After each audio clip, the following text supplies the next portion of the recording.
अस्सलाम वालेकुम। मेरा नाम डॉक्टर मुज़फ़्फ़र मरी है। मैं यहाँ पे एमएस हूँ और गुज़िश्ता 6-7 महीने से यहाँ पे काम कर रहा हूँ। तो हमारे पास बहुत सारी फैसिलिटीज़ हैं यहाँ पे। एक्स-रे है, अल्ट्रासाउंड है और डेंटल सेक्शन में प्रोसीजर्स हो रहे हैं। इमरजेंसी 24 आवर फंक्शनल है हमारा। गायनी हमारा 24 आवर फंक्शनल है। पीड्स डिपार्टमेंट है, वो फंक्शनल है। सर्जरी डिपार्टमेंट है, वो 24 आवर फंक्शनल है। जितने अजला हैं पंजगुर सबसे बड़ा सबसे ज़्यादा मुतासर है।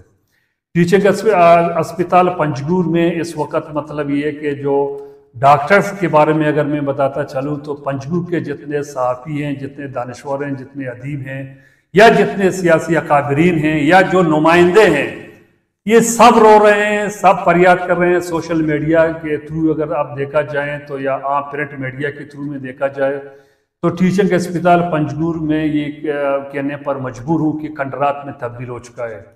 टीचिंग अस्पताल पंजगुर में माँ सिवाय चंद डॉक्टर्स जो मैं समझता हूँ कि हमारे जो सर के ताज हैं वो तो ड्यूटी दे रहे हैं, लेकिन ये कि जिनको ड्यूटी देना है, जिनको अस्पताल फाल करना है, वो अस्पताल से गायब है। और इसके अलावा से जो मेरे पास स्ट्रेंथ है उसके मुताबिक डॉक्टर्स और पैरामेडिक्स काम कर रहे हैं और वो रेगुलर है। और बिल्डिंग के हवाले से बताता चलो, ये बिल्डिंग बहुत खस्ता है और ये पहले से ख़त्म है और उसकी जगह जगह से छत गिर रहे हैं। स्पेशली रूफ़ का मसला है और काफ़ी बिल्डिंग्स गिर चुके हैं, वो आपने शायद देखे होंगे उसमें। और जहाँ मैं बैठा हूँ ये भी खस्ता है, हमें नहीं पता साथ वाली बिल्डिंग्स गिर चुकी है, ये कब हमारे ऊपर गिरे, लेकिन अल्लाह खैर करे, हम अपना काम कर रहे हैं। अभी एम्बुलेंस के बारे में मैं ये बताता चलूं कि अक्सर वो बेशतर इमरजेंसी की सूरत में मतलब पंजगुर सिविल टीचिंग अस्पताल में एम्बुलेंस दस्तियाब बिल्कुल ही नहीं है। अगर मतलब कोई मतलब ये कि एम्बुलेंस आपको टीचिंग अस्पताल में मिल भी जाएं, उनके अखराजात इतने ज़्यादा हैं कि प्राइवेट जो एम्बुलेंस मतलब संगत फाउंडेशन पंजगुर या डीएस वेलफेयर ट्रस्ट पंजगुर के एम्बुलेंस जो चल रहे हैं वो 33,000 पे आपको कराची या क्वेटा में ले जाएंगे। लेकिन टीचिंग अस्पताल के एम्बुलेंस अगर बड़ी सिफारिश और सोर्स में अगर किसी इमरजेंसी में कोई मुतासरा फैमिली को मिल भी जाते हैं तो मतलब ये सबसे पहले वो शर्त लगाते हैं कि इसका मतलब डीजल का खर्चा, ऑयल का खर्चा, ग्रीस का खर्चा, सर्विस का खर्चा, 5,000 डिलीवर का भत्ता, ये सब मिला के 35 से 40,000 रुपये ले रहे हैं। तो इससे बेहतर तो वही प्राइवेट सर्विस एम्बुलेंस सर्विस हैं जो मतलब आवाम के लिए इंतहाई मतलब कोशिश कर रहे हैं, आवाम को बल्कि सहूलियत भी दे रहे हैं। तो मैं समझता हूं कि अभी जो दरमियान में एक हफ्ता पहले पंजगुर में एक ईसाई के रहने वाले की टारगेट किलिंग में जिसको गोली मार दिया गया था, उसको लाया गया था, तो 2 घंटे तक यानी 10 बजे से 12 बजे तक मैं बहैसियत सोशल वर्कर वहां मौजूद रहा। पूरे टीचिंग अस्पताल को हमने पूरे टीचिंग अस्पताल को हर कमरे में जाकर डॉक्टरों को ढूंढा, जो जितने कंप्यूटर ट्रेनिंग में उनसे उनको बताया भाई ये इमरजेंसी है, बंदा मर रहा है, नौजवान है, लेकिन कोई डॉक्टर दस्तयाब हमें नहीं मिला। तो मतलब ये है कि इमरजेंसी की सूरत में टीचिंग अस्पताल पंजगुर जीरो है। खासकर मगरिब के बाद, मगरिब से लेकर मतलब ये सुबह वक्ती तक टीचिंग अस्पताल में मां सिवाय पालतू कुत्तों के वहां अस्पताल के एरिया में आपको कोई बंदा नजर नहीं आएगा। ये मेरे सेक्रेटरी जो गुज़िश्ता सेक्रेटरी थे पंजगुर के ही थे, उनको मैंने इन्फॉर्म भी किया था, वीडियोस भी भिजवाए थे, पिक्स भी भिजवा दिए थे, लेकिन उस पर कोई प्रोग्रेस नहीं हुआ। तो जब तक ये हायर अथॉरिटी कुछ नहीं कर सकते, मेरे हाथ में तो कुछ नहीं है ना। मेरा काम है उनको इन्फॉर्म करना, मैंने इन्फॉर्म कर दिया। 1-2 ट्रेनी कंप्यूटर मौजूद रहते हैं, लेकिन उनके पास ना सहूलियत है या ना उनके पास मतलब ये कि कोई तजुर्बा है।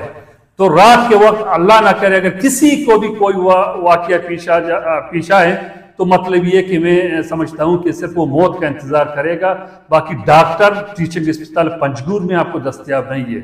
एमएस पंजगुर का मैं एहतराम करता हूँ, मतलब ये कि मुअज़्ज़िज़ शख्सियत है, लेकिन उस पंजगुर की समाज में उसका मतलब वाकफियत नहीं है। मतलब एमएस पंजगुर के 1-2 दफा हम उनसे मिले भी हैं, तो जब हम सवाल एमएस पंजगुर से करते हैं जवाब उसके साथ बैठे हुए डिलीवर और चपरासी देते हैं ना। मतलब ये जो एमएस पंजगुर है, ये पंजगुर का लोकल तो नहीं है, तो ये इसको इतनी वाकफियत भी नहीं है और इतना इसको अभी तजुर्बा भी नहीं है कि पंजगूर के जो लोगों के जहन हैं वो किस तरह के लोग हैं, किस तरह उनको मतलब ये कि वो करना चाहिए। अभी मैं ये बात बताता चलूँ कि टीचिंग अस्पताल पंजगूर में अगर आप जाकर देख लें तो कई अरसों से मतलब टीचिंग अस्पताल पंजगूर के इमरजेंसी वार्ड में बिजली तक नहीं है। उसके जो वॉशरूम हैं, वॉशरूम अगर उसके जाने के काबिल ही नहीं है। और इमरजेंसी वार्ड में जो खासकर जो फीमेल वार्ड भी हैं, वो जो वार्ड के अंदर मतलब कोई भी वॉशरूम मौजूद भी नहीं है। तो मैं आला हुक्काम से, सेक्रेटरी हेल्थ से बहैसियत एक सोशल वर्कर दरमंदाना गुजारिश करता हूं कि पंजगूर टीचिंग अस्पताल पंजगूर में जो डॉक्टर बगैर ड्यूटी में तनख्वाह ले रहे हैं उनके खिलाफ कम से कम कार्रवाई किया जाए। मैं जब आया तो यहाँ पे एक एम्बुलेंस भी ऑन रोड नहीं था। अभी आपके माशाल्लाह से 4 से 5 एम्बुलेंस ऑन रोड मैंने कर दिए और कुछ एम्बुलेंस हमारे खड़े हैं वो कंडों में हैं, वो ऑक्शन के लिए खड़े हैं। अगर देखा जाए तो पूरे पंजगूर से मतलब लातादाद डॉक्टर्स हैं।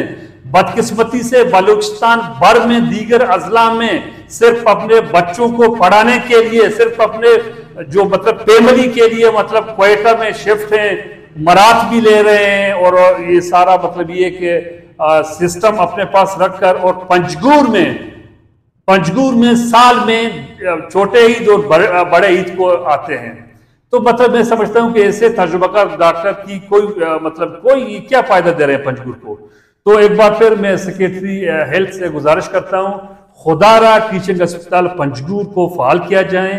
एम्बुलेंसेज है वो जितने तकरीबन 80 से 90% एम्बुलेंस नाकारा हैं, उनके इंजन गायब हो रहे हैं, उनके बॉडी गायब हो रहे हैं, उनके टायर गायब हो रहे हैं। कौन ले रहा है इनको?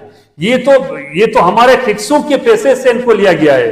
ये तो मतलब ये तो इनका सारा सिस्टम कौन ले रहा है? ये खासकर 50 बेडेड अस्पताल पंजगूर का खुदाबंद का मैं अर्ज करता चलूं कि किरणों का मशीनरी इनको इधर लाया गया है। बल्कि इतना तक मैंने सुना है कि एक जनरेटर जिसका 50 लाख रुपया टेंडर हुआ था उस पर लाया गया है।